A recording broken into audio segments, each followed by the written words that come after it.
everybody. Welcome to Reading Your Way to Heaven. This is Gabe Gutierrez, and I'm joined as always by Jason. Fortune favors the bold Spoolstra. Jason, what's up, man? How's it going? Good. Doing well. How are you? Got some bold moves planned for this week? Not this week. Next week, family and I are planning a pilgrimage, so that's fun. Awesome. Got a lot of places to go and see and do, but until then, I'm still at home, just chilling. Awesome. What about you? Dude, I was trying to think of your nickname for this week. And, of course, you know, with Fortune and Felicity, that was kind of an easy one. But the other one I was like playing with was like, you know, how he talks about tranquility. And that like, I thought about that scene from Old School where he takes a tranquilizer dart to the neck. Uh-huh.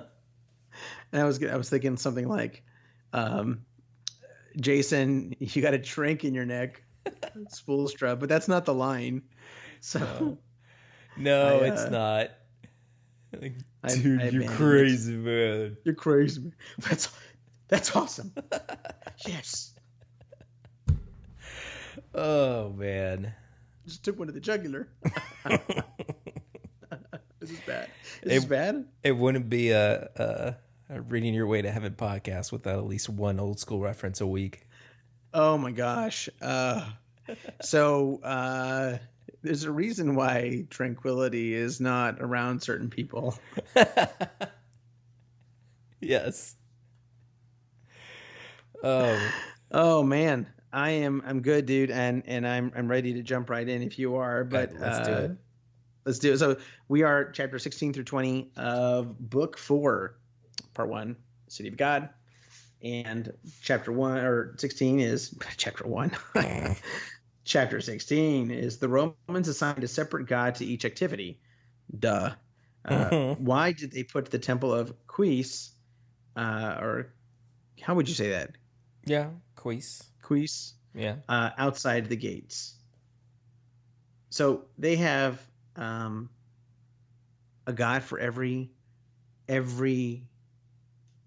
activity, emotion, possibility.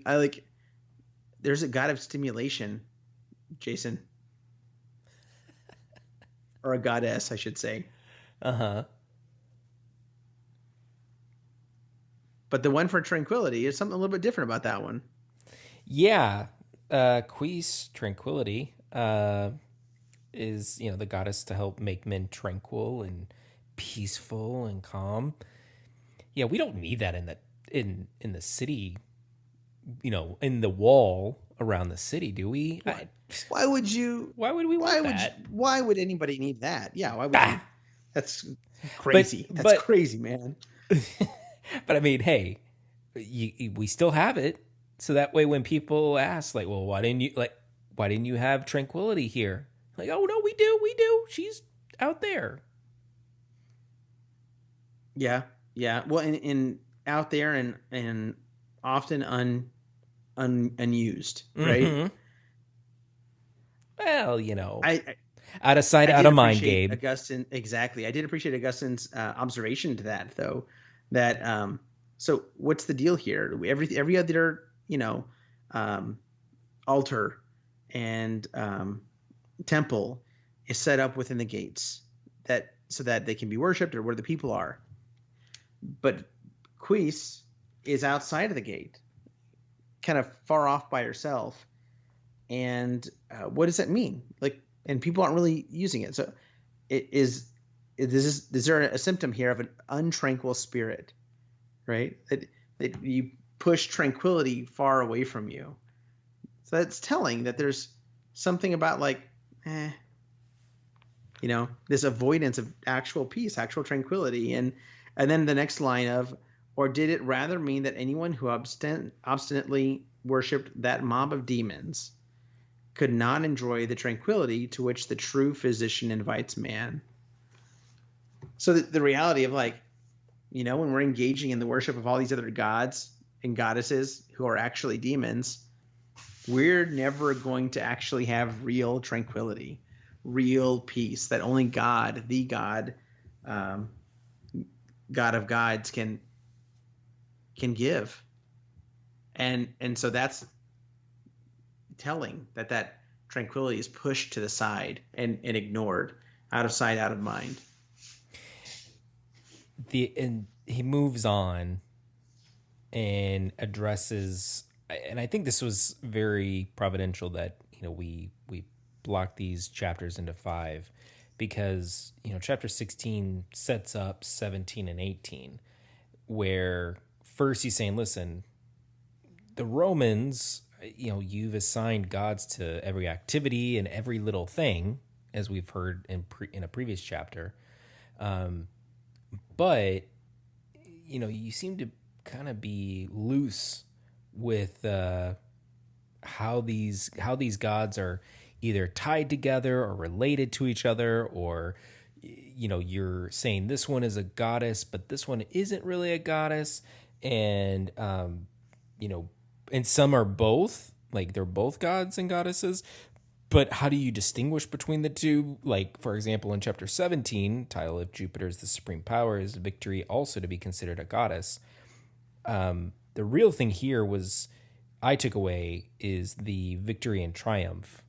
Because if you're victorious, then you're triumphant. They seem synonymous, but, we learn that triumph is not just an insult comic dog, but also a god themselves. And that leads into 18 of Felicitas and Fortuna are both goddesses, but how do you distinguish between the two? Because they both kind of do the same functions. And he continues this line of thought as we go on, but I'll just pause there.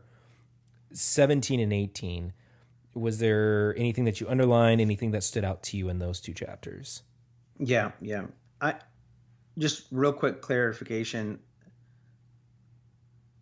So I think they were like two sides of the same coin, 17 and 18, right?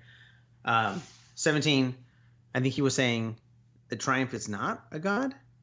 And he's questioning, like, why wouldn't you have a god for everything? Why would you have a god for victory, not for triumph? That doesn't make sense, right? If victory is a goddess, why not triumph? Why not attach triumph to victory as her husband or brother or son? So why would we ignore triumph as a god or a goddess, right? That's ridiculous, because you have it for everything else. Literally everything else you have it for. So why not there? And then in 18, he takes two actual ones that they have as god or goddesses, in Felicitas and Fortuna, and he's like, again, you're doubling up here. This is ridiculous. Like, there's no standard one way or the other. You either have a god for every single silly little thing, or you don't. And in the case of victory, you don't. But in the case of Felicity, you do. And this is stupid. Like, that's just what he's saying, straight up. And then the other piece about 17 that I did underline was the idea here that like we're praying for victory, but wouldn't it make sense just to pray to Jupiter and address him alone? Because if victory is subject to the king of the gods, which is Jupiter, then pray to him and have him direct victory wherever he wants her to go. So I feel like he's, over the last 5 chapters and these ones as well, and maybe even in this book, he's laying that groundwork of Jupiter as, everything is Jupiter. Jupiter is in everything and around everything, and putting that question, really pressing it, of why can't you just go to Jupiter? If Jupiter is really powerful and over everything, then you should be able to go to him. And so I feel like he's setting that up, and then ultimately we're going to get to a point where he says, well, here is this one God that you can go to that is actually God and in charge of everything, and he's different from all the demons and false gods that you have. In chapter 18, there's also a very poignant thing that he asks that everyone asks eventually, which is the whole concept of evil in a nutshell here. And he uses fortune, the goddess of fortune, unless if, just do the gods really have a sex? I did appreciate that little line he threw in there. But the understanding of good and evil, and why do good things happen to these people, but bad things happen to these people, and where was fortune and all that? And there's some theories that people have thrown out as to what happened to fortune. Where was she in those instances? But again, the ideas that they came up with was, well, when it's good, that's really her. That's the goddess, and she's divine. But when there's a bad fortune that comes, well, she's now not in her divine nature, and it just doesn't. Then it's like, well, then that's not really God. Then again, why are you going to this when you should just be going to the supreme being? But it's that deeper question that we all wrestle with, which is, why do bad things happen to good people? That's at the root of this question, or that I saw this chapter. Yeah, I can see that, and like, what's the point? And you touched on that already. Yeah, what's the point of worshiping fortune if she just goes wherever she wants? Mm-hmm. Like, sure, why not just go to Felicity then? Why are you wasting your time with fortune? Like, the imagery there of what is the point of worshiping her if she is so blind that she blunders into people at random? And you couldn't say that, like, well, I earned it. It's pointless because fortune does not go off of merit. Mm-hmm. Well, then why are you worshiping? There's no merit. He's just taking that mirror and holding it right up to their society, right up to their culture, and saying, like, I just want to make sure, do you see this? Do you see yourself? Like, look, like, really look.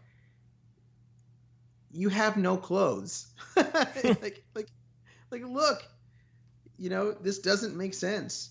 And I just think he did that so well in this. And then really at 18 going into 19, as he continues to talk about fortune and determining, just the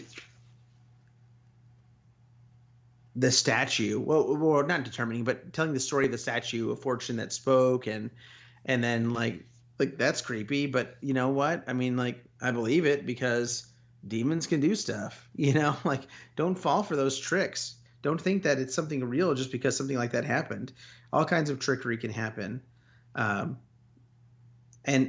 fortune kind of lures men in and lures women in. And then the line at the end, it would not be suspected that this impressive miracle was a piece of female gossip.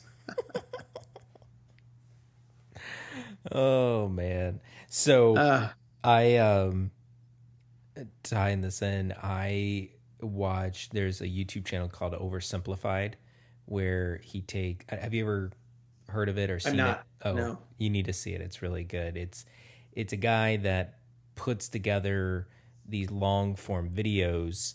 They're usually anywhere from 20 to 30 minutes in length. But they tell a major historical event, but obviously oversimplified and giving you the basics, the overview of it. But he does like cartoon caricatures and does the voice act. It's really good. But the ones that he just came out with not too long ago was on the First Punic Wars.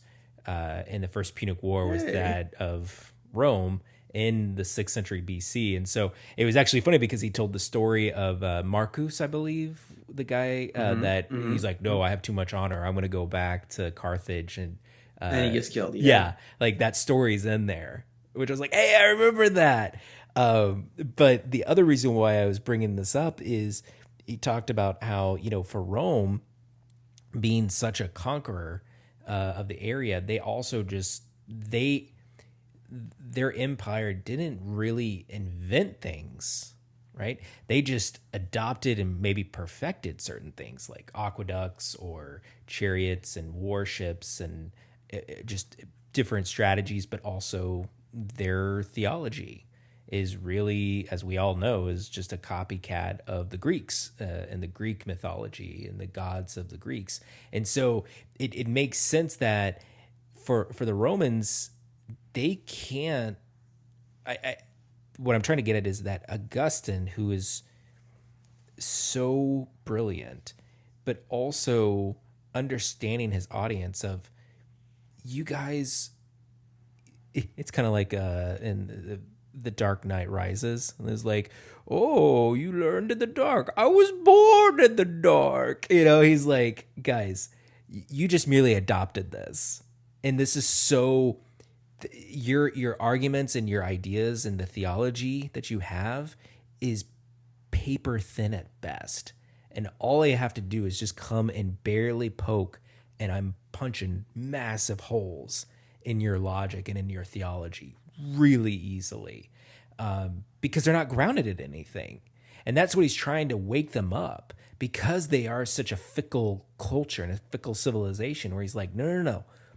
We have to be grounded in something. Otherwise, we're going to fall back into the same mess that we fell in before. This, where we're praying to these hundreds of gods and goddesses that we throw ourselves in a pretzel, we become hypocritical, and it makes no sense whatsoever. And that's what's going to, why did we fall in the first place?